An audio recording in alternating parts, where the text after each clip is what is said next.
It's 3rd and 12 and Cleveland is up 33-28 with just 2:48 left in the fourth quarter. The Browns are a few yards away from locking up a upset win in the wild card and taking home the team's first playoff victory since 1994 when Bill Belichick beat the Patriots. Yeah. A win here would put the Browns franchise on a track back to recovery, something that has eluded the franchise since returning in 1999. One first down here can finally reinvigorate the Browns and Steelers rivalry.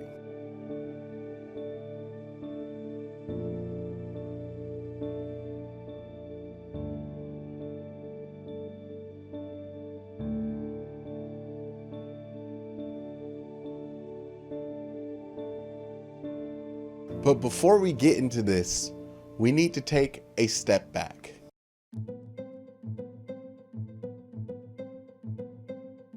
And while we covered who the Browns are in part 1 of this video, let's talk about who this Pittsburgh Steelers team is. This team was led by a dominant run defense, the #1 run defense in the league that year. Their offense was led by journeyman and Kurt Warner impersonator Tommy Maddox. This team had a dangerous and well-balanced offense, ranking 7th in passing yards and 9th in rushing yards. Offensively, the Steelers had the edge, but defensively, the Browns had a better performing unit overall. Now, the Steelers had a dominant run defense and some memorable names like Casey Hampton and Joey Porter, and while the Browns defense really had no names of significance, they were able to rank high in some very important categories. They only gave up 12 rushing touchdowns, which was the 6th best in the NFL. They had 29 turnovers, the 10th most in the NFL. While the Steelers defense ranked 7th in yards allowed and the Browns ranked 21st, the Browns gave up significantly less points, and the Browns were the 2nd least penalized defense, only getting called for 91 penalties, while Pittsburgh's unit was less disciplined, ranking 21st with 106 penalties. Now this year, like many years, the Pittsburgh Steelers swept the Browns in the regular season series, but both games were extremely close, being decided by 3 points. So the expectation was a close game. So how did this game go? Let's take a look. Now, Tim Couch was injured in the Week 17 game against the Falcons, which allowed Kelly Holcomb to be the starter against the Steelers. And you wouldn't find a lot of people in Cleveland that were upset about that at the time, as Holcomb seemed to be a better fit for the offense. And right away, Kelly Holcomb makes his case by throwing this beautiful ball to Kevin Johnson that leads to this easy touchdown run. And the early dominance continues as this underrated Browns defense continued to give Tommy Maddox fits as they caught this red zone interception and blocked this Chris Gardocki punt, which leads to another touchdown to bring the Browns up to 14-0. The Browns intercept Maddox again, but it ends up not mattering because after the Browns punted on this drive, Antoine Randall returns this punt for a touchdown. But before half, the Browns are able to kick a field goal to extend their lead to 17-7. Now it's halftime, and if you're a Browns fan, you know that you have the lead and you don't feel good about it because you didn't score off those 2 Tommy Maddox interceptions. But in the second half is where this game really begins, as this Dennis Northcutt punt return gives the Browns excellent field position that leads to this touchdown. This puts the Browns up 24-7. At this point, it's quiet in Pittsburgh. Fans are getting nervous as the Browns maintain control. But with 7:50 left in the third, Kelly Holcomb throws an interception, and that starts to give momentum to Pittsburgh, waking up their offense as they score on this drive and bring the game back within reach. But the Browns look to answer back after connecting on this bomb, but an incomplete pass on 3rd and 1 forces Cleveland to try a field goal, and now the score is 27-14. And Pittsburgh's surging offense answers back with this touchdown, and now what was a 17-point lead is now a 6-point lead at the beginning of the fourth quarter. At this point, the pressure is mounting up. This looks like the early parts of a classic Cleveland Browns choke job. If you listen close enough to the original game audio, you can almost hear Browns fans collectively say, "Here we go again." This is where we blow the lead and give the game away. But this Browns team this season became accustomed to close games, as almost all of their wins were close games. This team was labeled the second coming of the Cardiac Kids, and just as all the pressure mounted up, the Browns answered as Kelly Holcomb made this play, putting the Browns up 2 scores with 10 minutes left to go. And then that's when the thought ran through the head of many Browns fans that this game was different. And as time continued to tick off the clock and the Steelers did not answer, it became more and more real. And with 3:44 left and a 2-score lead, things would take a familiar turn for the Browns.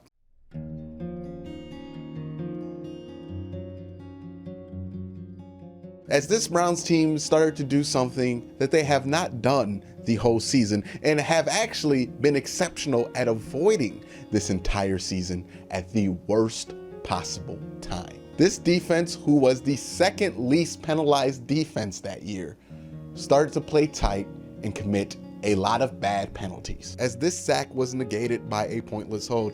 And this team that was one of the best turnover teams in the NFL that season, this defense that caught 2 interceptions in the first half, drops a surefire interception. And then on the next play, another bad penalty. And then on the next play, you guessed it, the Browns commit a personal foul, helmet-to-helmet contact, and continue to bail out a struggling Pittsburgh Steelers offense by performing bad at the exact things that they were great at that season. And as the Browns gave up this touchdown, you realize that all of those penalties only allowed 44 seconds to tick off the clock. Now this has that undistinguishable feel of an utter and complete meltdown. But the Browns do have the lead. There are only 3 minutes left in the game. And as the Browns take the field, you're comforted by knowing that this Browns team all season has stepped up in these type of moments. Moments where they've had to come back from behind, moments where they've had blown leads, and moments where they needed a drive at the end of the game on the road. But you also know that this game is going to come down to what happens on these next few downs. First down, the Browns run the ball and it gets stuffed, but the Steelers use a timeout.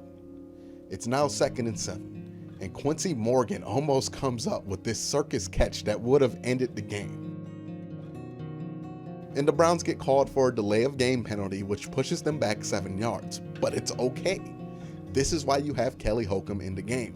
He isn't a check down guy. He's willing to go downfield. He almost ended the game on the last play. So while it's a bummer that they got that penalty, 3rd and 12 was very achievable.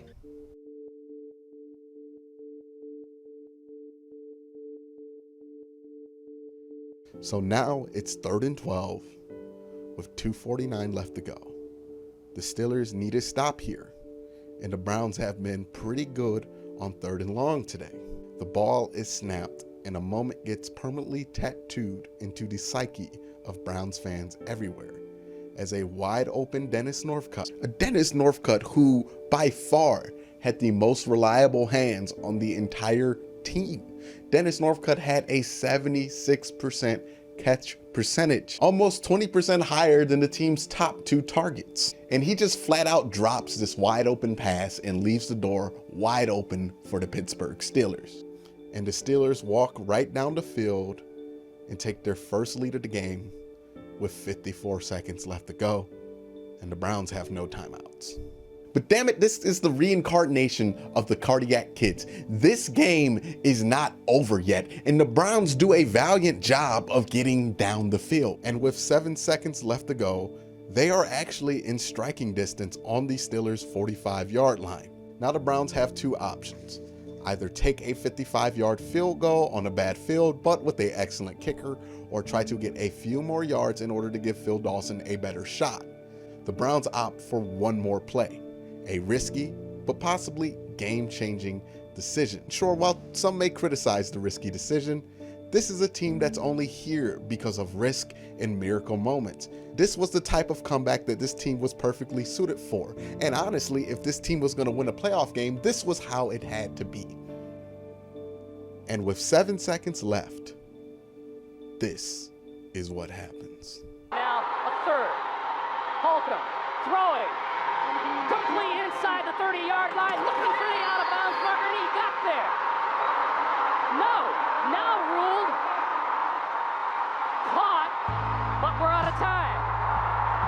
The official was waving his arms, but the clock had expired. The Steelers have won, and they'll advance.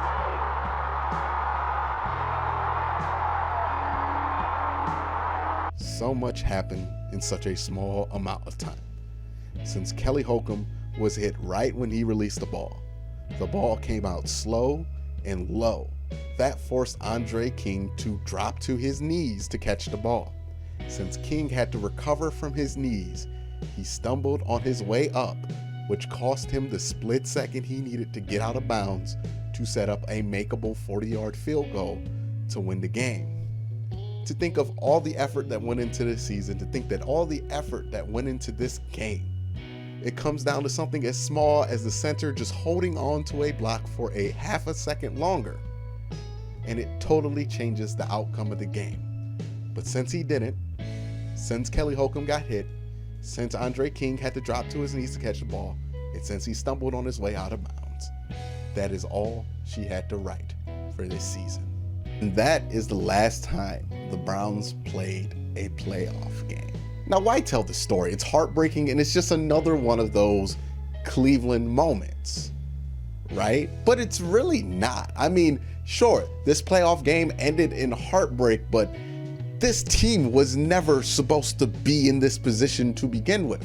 This was a team of overachievers. And see, all those other moments were heartbreaking because Red Right 88 was the year Brian Sipe won the MVP. The drive and the fumble were the years in the 80s where the Browns were serious Super Bowl contenders. This story is about a team who overachieved the entire season, who won miraculous games in miraculous situations and almost pulled off one of the biggest upsets of the year by beating Pittsburgh at home, but fell this short of doing it. This team, who did not start a single Pro Bowler on either side of the ball, went 9-7 and almost beat the Steelers in the wild card.